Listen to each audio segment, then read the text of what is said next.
and they kicked me off the live feature for like a year. I didn't even do it on the live. But I mean, a TV show, aren't there plenty of They said it's outlets too violent. reviewing that anyway? My my review was too violent.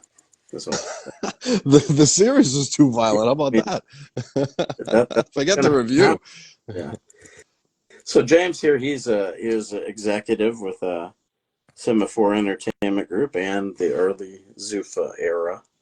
If you guys have any interest in that, you can. And He's a a happy Friday night to everyone. yeah, absolutely. When you contacted me, I was driving, so I wasn't able to. But now I'm home and I'm settled and happy to join you. What are you guys talking Live about? from Puerto Rico. Yeah, great place to be. Oh yeah, beautiful, beautiful, brisk. It's a brisk 78, which Do you is speak, a winter evening here. do you speak Spanish? Poco, poco español, sí. Entiende poco también. Does that mean maybe It somewhat? dep- yeah, somewhat. Yeah, I mean, I've been here a long time, and honestly, you can get by with Spanglish. If your Spanglish is really good, then you can really get by here. Most people have a working knowledge of English, and I have a working knowledge of Spanish, so we meet in the middle. But my Yeah, job, my day-to-day job has always been with a U.S. company or in the States, speaking English all day. So I really haven't had to do it other than you yeah, know, restaurants and bars and grocery yeah. stores and things like that. And I can handle myself in those places. That's pretty cool. Cool. You might be seeing James more in the future. We'll see. We'll see. We'll see. Maybe exciting things ahead. We'll see. Yeah, if there's one guy who can put it together, it's you for sure. It's been a while, but I hope I like to think that I still could. But we got a great team, and maybe we'll get it going. And we'll have more announcements on that as details come together, pieces Yeah. come together. But yeah, some interesting, potentially exciting things. Anybody have some old UFC questions they want to ask? Like, Hey, yesterday, was it the day before? Was the anniversary of the first Zuffa show. So the UFC or all their outlets they put out on social my interview with Dana. So yeah, yeah, I saw. I heard from a lot of people yesterday or the day, whatever day it was. A lot of people said, "Hey man, I saw this. It came on my feed. Oh my God, what the hell?" So that Yeah, was pretty cool. That was pretty fun. it's funny. Like new generations get to see this stuff, and they probably didn't even know that Dana White existed. I think half of them think that I'm Joe Rogan. Yeah, I they knew that version of Dana White existed Well, that's how I met him. because I saw people saying, "Wow, he's so different." You Yeah. know? Well, he wasn't at that time. He's different now. He wasn't different then. Yeah, because there's like his voice sounded different back then. You know, His overall swagger, I would say. But that's what happens. They had just joined. They had just taken over the show. They had just bought the show, so they were still very much in the learning curve and very humble and excited. And success uh, can uh, can turn that humble into what we see now, yeah, right? yeah. That's true. You always have kind of a interesting outlook on it. So I think some people they even Well, me because they yeah, didn't like him because of that. But now you're saying, oh, uh, Munch, you everybody, know he wasn't. yeah, He's asking. everybody knows him from now. I know him from then. See, I don't know him now other than the TV personality, which I Yeah, guess is what everyone's going off of. But right. when I first met him, he was a good guy, a cool guy, Yeah, and very nice to me. I always try to point out how well those guys treated me when they invited me to become a part of the team. They told me right off the start. So can't say enough about the way Dana and Lorenzo and Frank all treated me. They gave me everything I needed to move out to Vegas, put me up, got me wheels, everything. So, did bury you people know, in the desert. should I be reading these You could, comments or what? Did but Dana some bury were people? just Listen, if Dana was going to bury anyone in the desert, it might be me. So the fact that I'm here talking to you yeah, tells you that he's probably yeah, not burying people in the desert. No, I'm kidding about that because we left, even though I was fired, we did leave on good terms, no hard feelings. It was time for me to go. I knew that. He knew that. He was doing me a favor at the time. I think he would say the same thing. You always have a good outlook on those kind of things, like like you're saying, Well, it doesn't do me any good to be the bitter guy 20 years later. You know, I look back on my UFC years with fondness and with happiness and great memories and great friends and great fights and exciting times. And you know, Dana and the Fertitas were actually a small fraction of that. They were only 1 year out of my 7 years. So, um, but yeah, Yeah, he was let go much, because of the 33, right? UFC 33. it wasn't. You know, I should have resigned after 33 because that was my responsibility, the show going long. But actually, I didn't get fired until 35. The relationship deteriorated because I carried a lot of guilt and a lot of shame and anger. You know, I couldn't believe that I let that happen, and I felt like I let the world down, and I felt like I let my new bosses down. And you know, they were cool the next day, and they were fine to just address the issues and move on and make sure we didn't make the same mistakes. But I just wasn't. I wasn't there after that happened. I just wasn't there. I As was someone who's involved in a high place, I don't understand how the UFC can't create a glove where guys can't stick their fingers out like this. This is the biggest promotion in the world. They're worth billions of dollars, and they still can't figure out a way to make a glove that'll keep people from sticking their fingers in people's eyes. Well, so what would you have to do? You have to curl it, I guess, like a boxing Yeah, glove, like for Bjorn lack. Rebney, he had Everlast make a thing called a power lock glove, and it was kind of curved.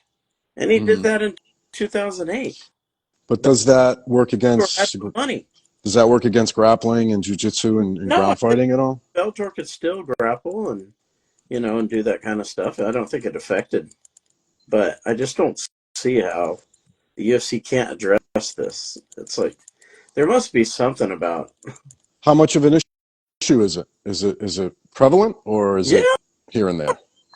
Yeah, yeah, I know very everyone always prevalent. talks about Uh, John Jones. the main event Uh, last fight, Henry Cejudo, he got poked in the eye a few times, and yeah, the fight ended up not ending.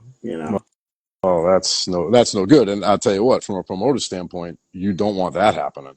Right. So in that sense, you might, uh, Oh, so try to much take care of of that that. what happened at UFC 33, James. What didn't? Well, let me just try to make a long story short. UFC was right after 9/11. It was in late September at the Mandalay Bay. It was our first show in Las Vegas, entree into Las Vegas after the sanctioning and legalization by the Nevada State Athletic Commission. Unbelievable. We're going big. We're going huge. Lasers, pyro, screens, national anthem, whole 9 yards, great fighters.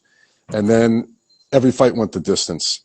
So every fight was a dud, really. I feel like the fighters fought tentatively that night. I think that all that opportunity and all that new future, I think it put people a little bit in a conservative mode of fighting. So, anyways, all the fights went the distance. There were 3 belts on the line that night, which is a 5-round fight. The show on paper was built heavy. We knew that the show was heavy if everything went the distance. And at the time in the evening when I should have pulled the trigger to pull out a fight to make sure that the main event got on, and then do that pull out fight at the end, when I should have made that decision, I did not make the right decision. I thought for sure we would get a knockout at some point.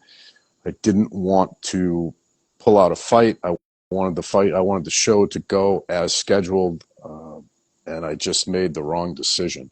And it was a very bad decision. I beat myself up over it to this day, and maybe that's why I just couldn't. I couldn't get my mojo back with the show, and I just wasn't there after that because I felt like I let everyone down. I made the wrong decision, basically. So that's what happened. I mean, the other thing that happened, and this was more, involved everyone, is that during the main event, people started to leave the arena. We were getting booze. So this is our first show in Mandalay Bay. We're supposed to be kicking everyone's ass and taking names, and people are bored. People were really bored, and and that was for the audience in the arena.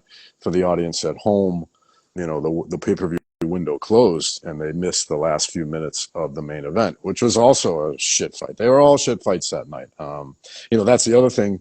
When you match 1 versus 2 and 3 versus 4 and 5 versus 6, and people are worried about their futures and worried about what a loss might mean, I think all those things, and the new ownership, and the increases in fighter pay, and the increases in production, the increase in publicity and marketing, and everything around the event as a whole was bigger and better, and everyone wanted to be a part of it. All those heavyweights that had left for Pride were sitting ringside because they wanted to meet the new owners and let them know that they'd be happy to come back for the right number.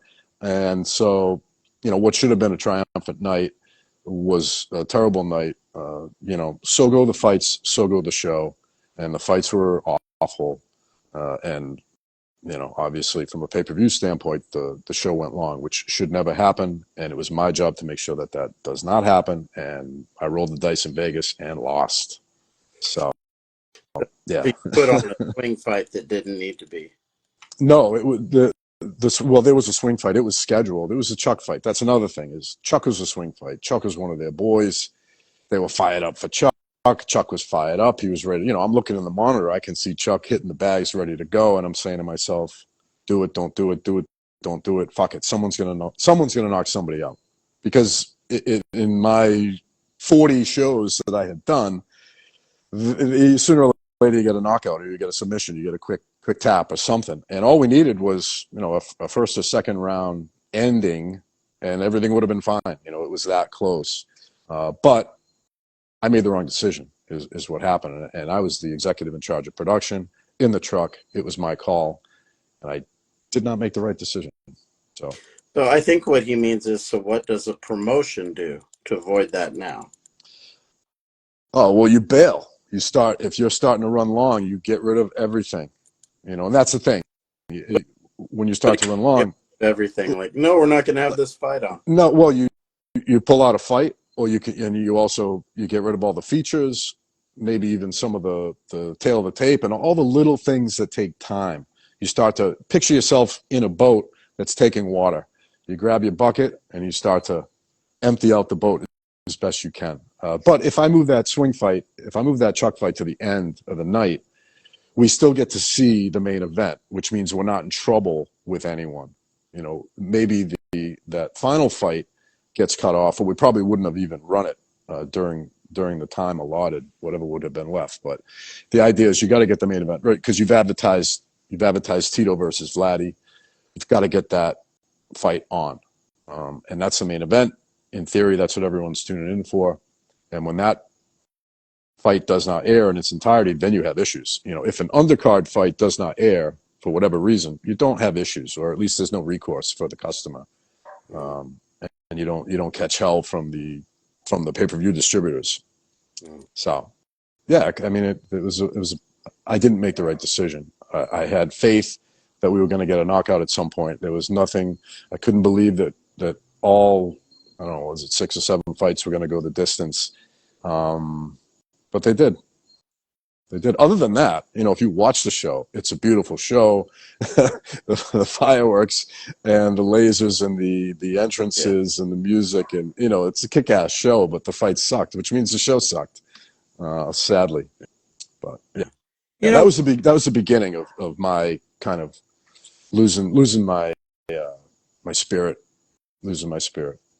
And me and Dana, I channeled that, or I projected that onto the people around me, even though those guys were cool. They recognized that there was not only a mistake made in the truck, but there was a mistake made in matchmaking, and there was a mistake made in trying to stuff 10 pounds of shit in a 5-pound bag with the show, and too many belts on the line. So honestly, the next day, and I had decided I was going to resign. I was talked out of it by other people involved with the show. And the next day, we all had a meeting, and they were very cool, and they didn't really dwell on anything. They just wanted to, outline what happened, and let's make sure it never happens again. But, I just wanted to stick my head in the sand. I was just so embarrassed that I let that happen. And I feel like I let them down. I let those guys down. we were a team, and they treated me so great, and I wanted to give them a great show, a perfect show, and I didn't. You know, we were talking about PFL's change of direction to a tournament format, but one thing that I think is interesting that I want to ask you about is they kind of let all the guys that were basically champions or high profile guys in Bellator, they let them all go. Almost like they're saying, look, we're going to cut costs everywhere we can, and we're going to kind of start from scratch with the new format. Do you Were think you they? would do that if you were starting a new show? Yeah, I don't know that if you're starting a new show, I don't know that you need to go for big names. It's always nice to have one or two on the card to drum up publicity and stuff. But I think the event and the sport itself, in many ways, sells itself. I agree with you. And a lot, that was the way we felt in the early days of SCG because we would have guys come and go, but as long as we felt we were getting quality guys and we were putting on fights, we really believed that most of the people were tuning in to see the event, not necessarily one fight in the event. And that's kind of different.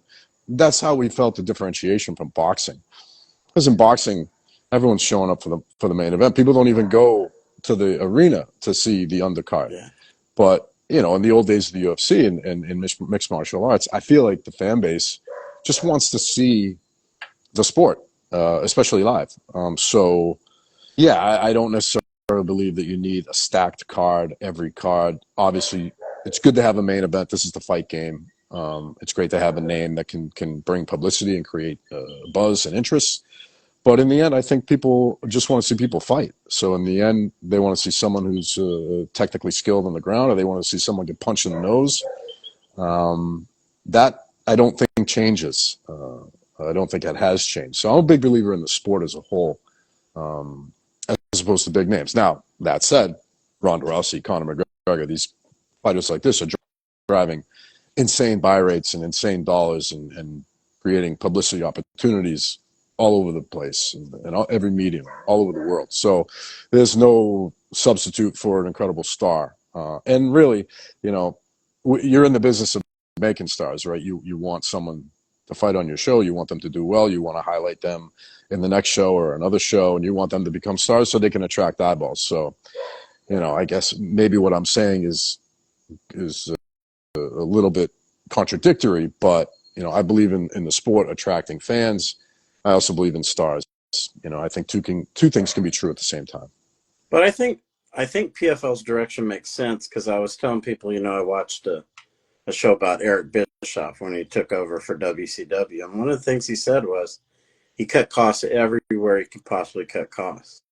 Because Sorry, Todd, you got cut off. Am I able to? I'm sorry. Can you hear me? Can you hear me?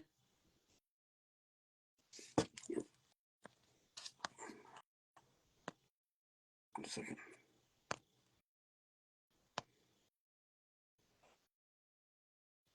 I'll bring him back in here. I think his feed is stuck. Hey, I'm back. Okay. Can you see me? Sorry. Yeah. Can you hear me? Yep. So what I mean was he had said, the first thing he did was cut costs everywhere, and because he wanted to make the show profitable, Yeah, there's but there's and that then too. he went and got Hulk Hogan, but what I'm saying is PFL, I think that's kind of what they're doing. They had the season format. It didn't work. They bought Bellator, but they aren't keeping any of the marquee fighters. Hmm.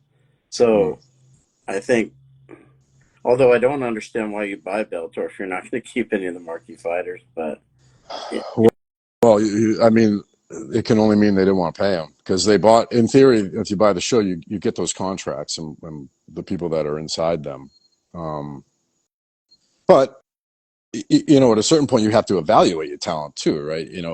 If they had gotten into a situation earlier where they were paying people too much, and now they're stuck into these bad contracts. Contract can be great because this guy's locked up. A contract can be bad because shit, we got to pay him this much for this fight and the next fight. Well, where's the cut clause? Because Yeah, we can get four guys for the price of this guy, and maybe one of them is going to be our next star, and we can build them up pay wise slowly. I think Scott Coker gave these guys big increases right before the sale happened. Like Hmm. almost sabotaging it to some degree. Or trying to take care of his people and hoping that the next owners would honor those contracts. But Yeah, that can backfire. yeah, that's what's happening. They're letting all the champions go. They are trying to keep Aaron Pico. Let me ask you about this. So, Aaron Pico, this is kind of similar to the Eddie Alvarez situation with Bellator. Pico doesn't want to fight for PFL, but they're in their matching period. They're not going to let him go, you know. But he's saying flat out, "I'm not going to fight for you." How do you deal with that? As the fighter or as the show? As someone you're an executive. How would you From deal the with that? show, dude, honor your contract or honor your contract, period. You're not out of this until you fulfill these things. I mean, there's no way that I won't say there's no way, but it's unlikely that you're going to let a quality guy hop to another organization because he doesn't feel like fighting for you. Excuse me? That don't fly.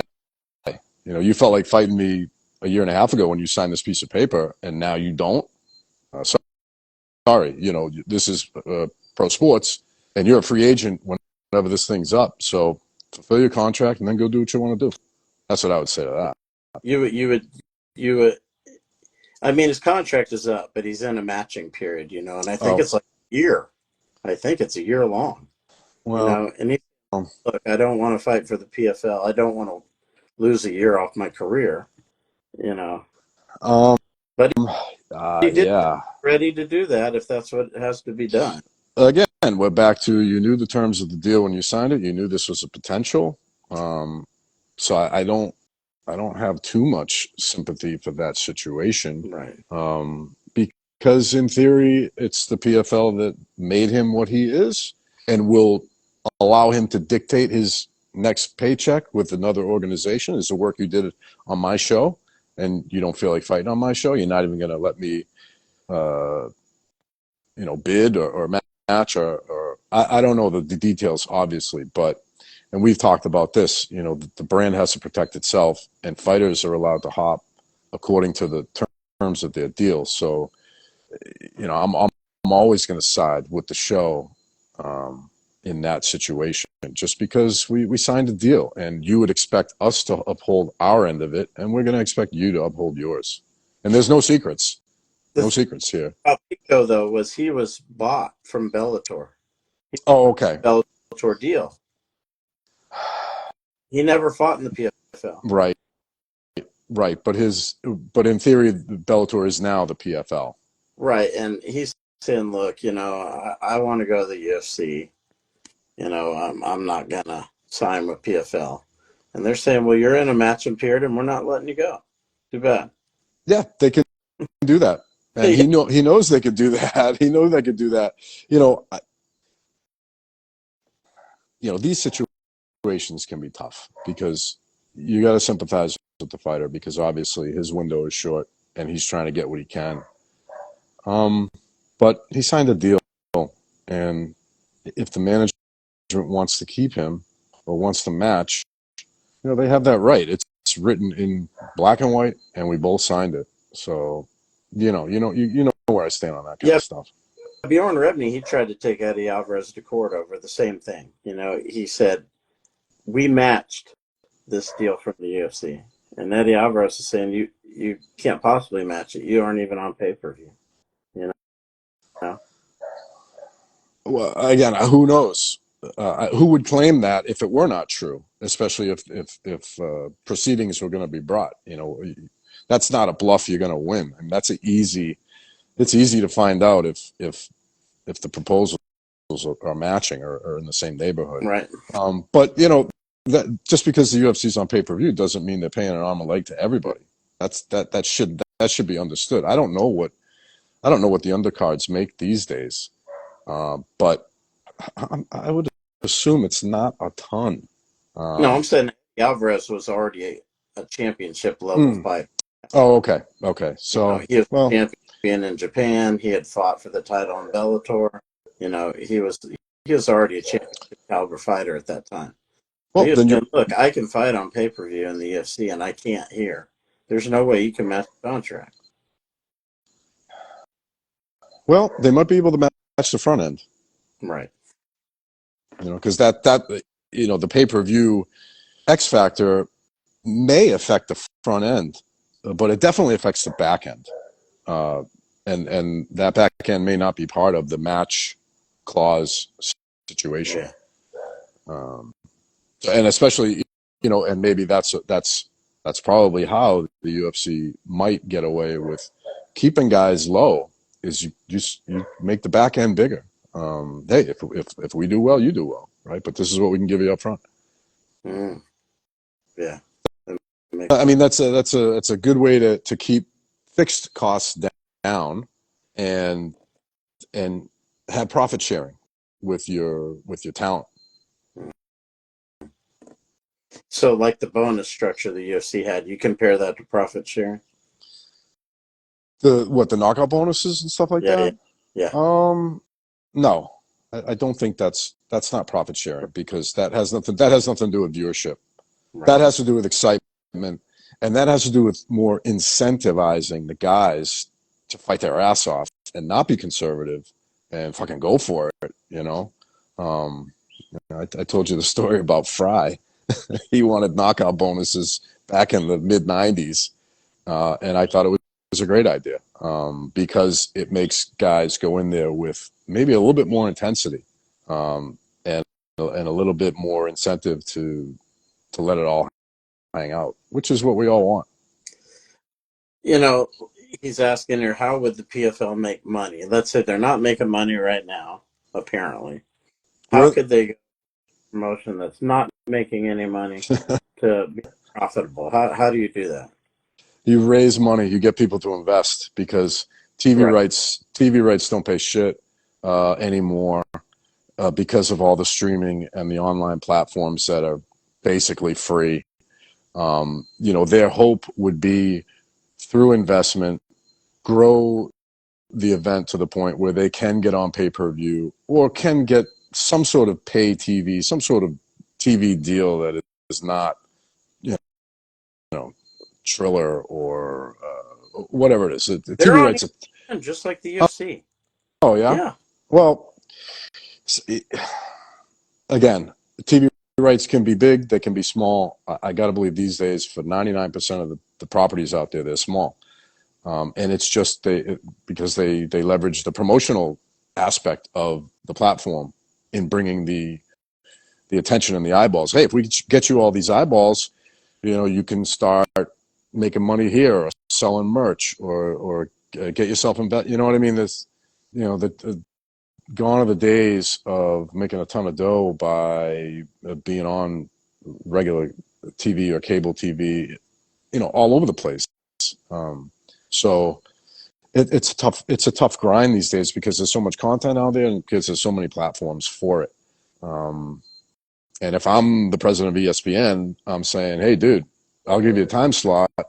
That's about it because the value that I'm bringing to your promotion just by you being able to say we're on ESPN, that's going to allow you to generate revenue through other streams and other ways. So again, I don't know what they're getting for TV rights, but anyone, NFL, NBA, UFC, they're the only ones breaking the bank on TV rights, I think.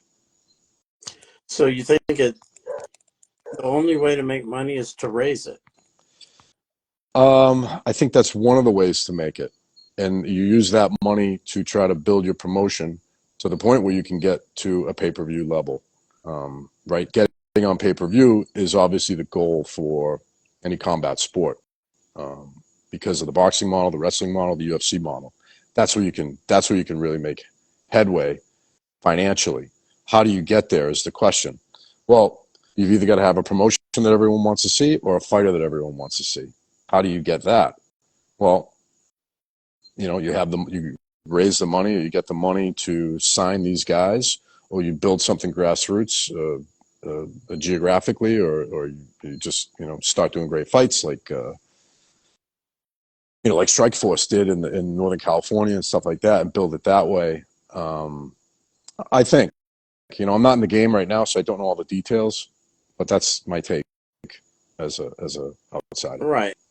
And it's something that interests me because, like I said, they're letting the higher paid Bellator fighters go. They might keep some of the lower ones. I don't know. But it seems to me like they're cutting costs Well, wherever they. what are bankers and investors going to look at? They're going to look at your balance sheet. So maybe that's a short-term reaction, and maybe they just want to firm up the books to put them in a condition where it's an attractive investment, whether it's a bank or whether it's a VC or whether it's a private investor. If you're carrying all this overhead, that's a lot to ask someone to undertake right out of the gates. But if it's a fairly established brand that has a time slot on ESPN, that's a pretty good start. And if you believe in the sport, and if you believe that no names can generate, sometimes as much interest and excitement as names, then maybe it's something. You're at least re-racking it a bit, and you're starting from here instead of here, right? Does that make sense? Right, and I also think the tournaments can make no names into somebody because theirs is going to be 3 fights over 5 months, I think.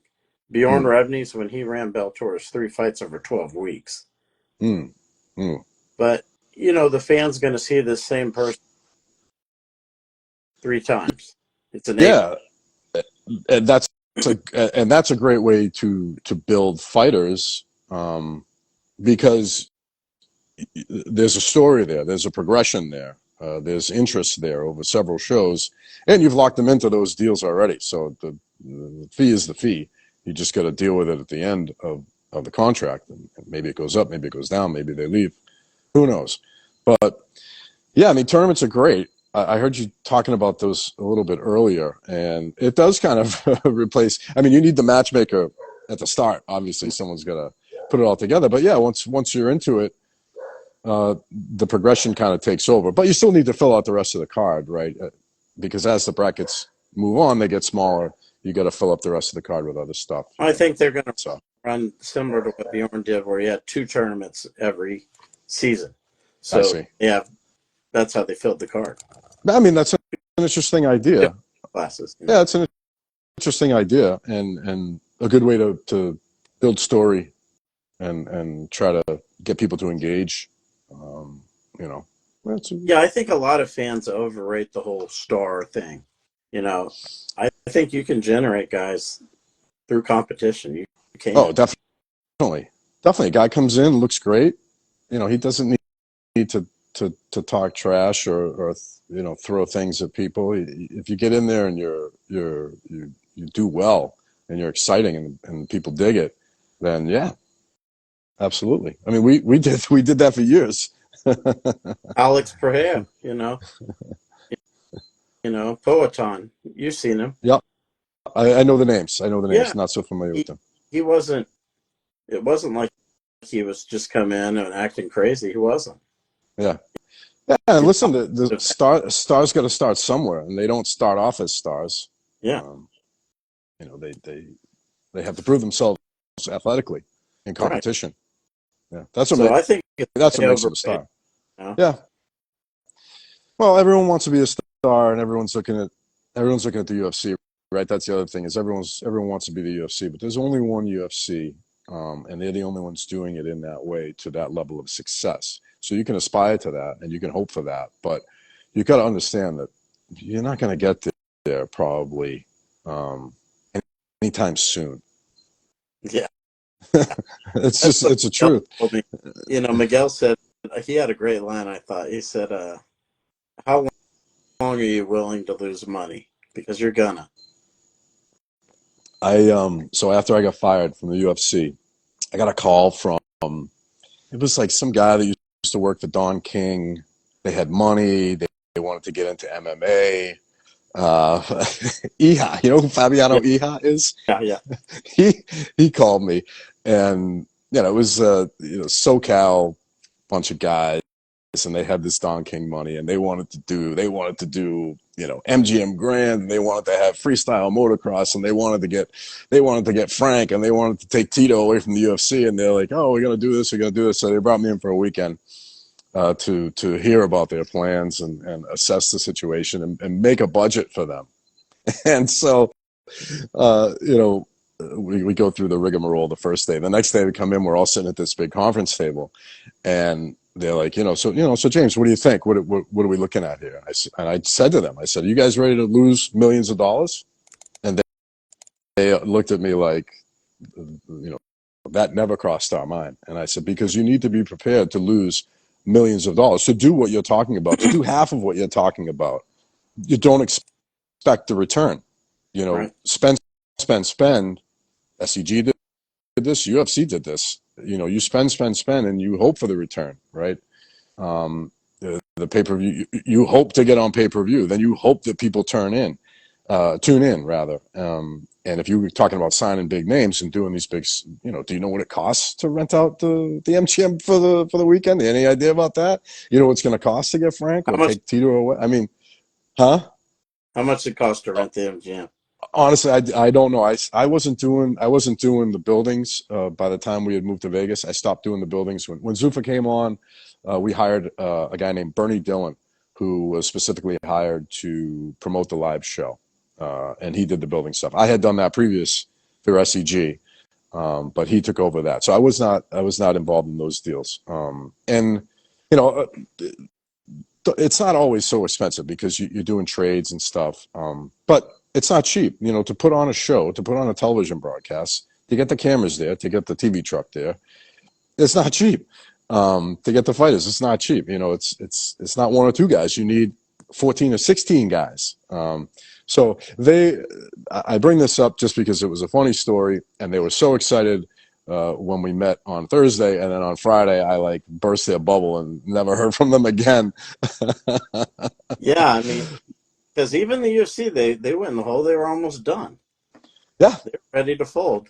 And if they're going to lose money, everyone's going to lose money. It's just how long are you willing to? that's right. Do you have the passion to hang around? You have the dough to hang around. Yeah, you can't look at the UFC like we're going to be the UFC in a year. It ain't going to happen. It's not going to happen. That's why you have to figure out what you're trying to do, and make sure that it's within reason. You can't start a promotion and say, "Oh, we're going to be on pay-per-view." It's not your decision if you're on pay-per-view. Oh, we're going to sell out the MGM Grand. Oh, good luck. Oh, we're going to do this buy rate. Oh, you think so? Well, wait a minute. Are you on pay-per-view? Well, wait, so it's like people don't know what goes into it. People see the UFC doing it and they make it look easy now, but that show is 30 years old.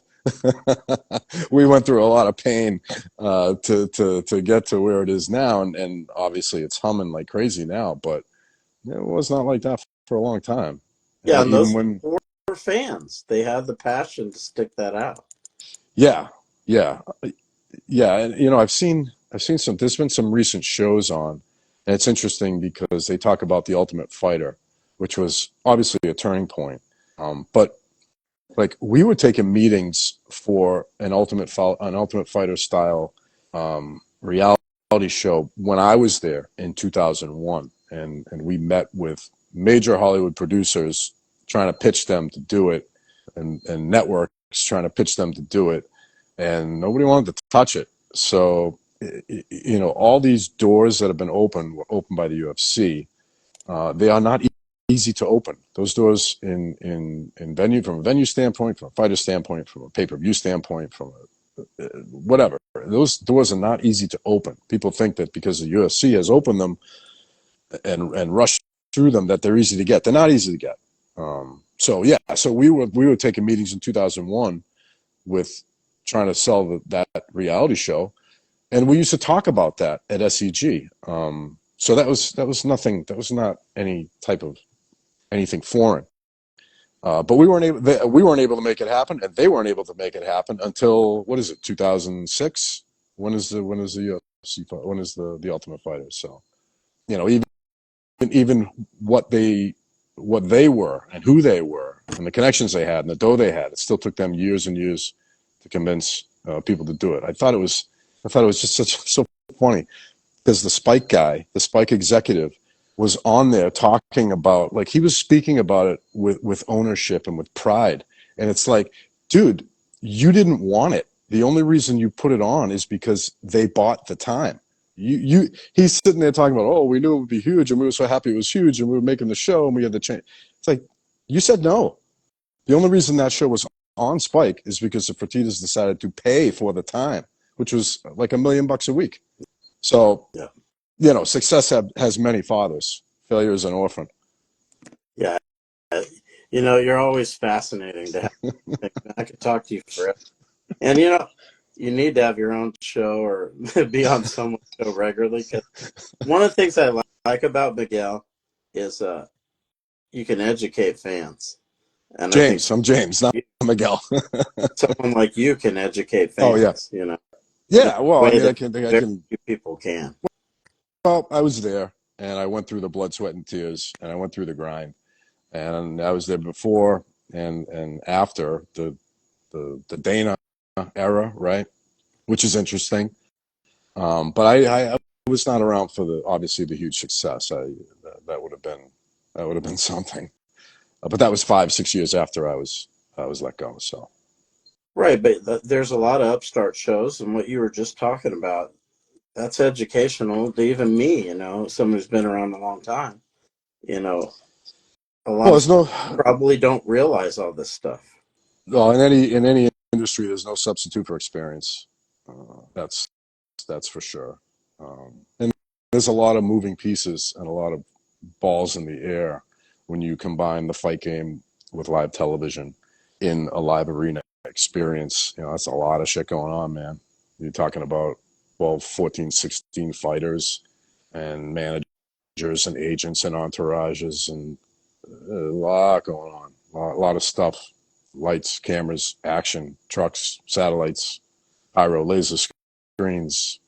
Yeah, That's the list is much longer, but those are the headings, right? Each of those headings has about 20 things underneath it normally. yeah. Even me, I didn't really think about that because there are a lot of shows that have come and gone, and probably thought they were going to do the things that you were mentioning, and they were just totally in over their head. Well, it's all well and good to sit there and say we're going to do this and we can do this and we're going to do this, but somebody's going to pay for it, and someone's going to know how to do it. Someone's going to know how to design it and format it, and ultimately get it where it needs to go. Right? I mean, okay, we're going to do a show. How are we going to get it on? Are we going to, these days there's a lot more outlets. Okay, are we going to get it on YouTube? Are we going to do it on Facebook Live? Are we going to do it here, there, everywhere? I don't know, but that stuff's got to be figured out ahead of time, and it usually involves cost. Yeah.